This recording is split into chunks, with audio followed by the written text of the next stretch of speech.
आज धेरै चिसो भएकोले आज मैले खाजामा के बनाऊँ भनेर सोच्दै थिएँ।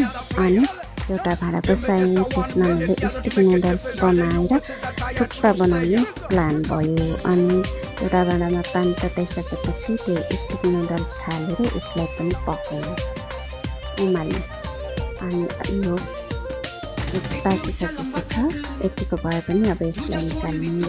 अनि यसमा मैले यसलाई निकालिसकेको छु, अर्को भाँडामा निकाल्दैछु। अनि यसमा हाल्नुको लागि मसलाहरू पनि तयार गरिसकेको छु। अनि अर्को भाँडा मैले बसाएँ, त्यसमा थोरै तेल हालेर अनि त्यसमा थोरै प्याज, लसुन, गोलभेडा अनि च्याउ थोरै सानो टुक्रामा काटेर अनि स्वादअनुसारमा हालेर मैले यसलाई एकछिन फुटिसकेपछि अनि अघिको त्यो नुडल्सलाई यसमा हालेँ।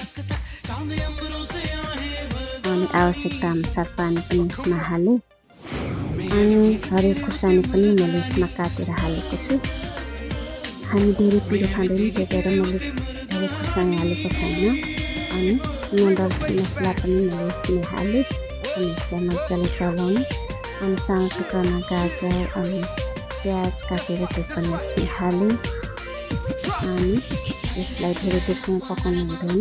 अनि यसमा मैले रायोको साग पनि यसमा हालेँ 3-4 पट्टा।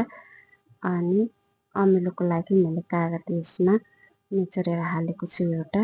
अब यो अनि यसमा मैले हरियो धनियाँ र लसुनको पातलाई काटेर यसमा हालेँ। अब यो तयार भयो। मैले अन्डा पनि उसिनेर राखेको थिएँ, त्यो पनि यसमै हाल्छु साथीहरू।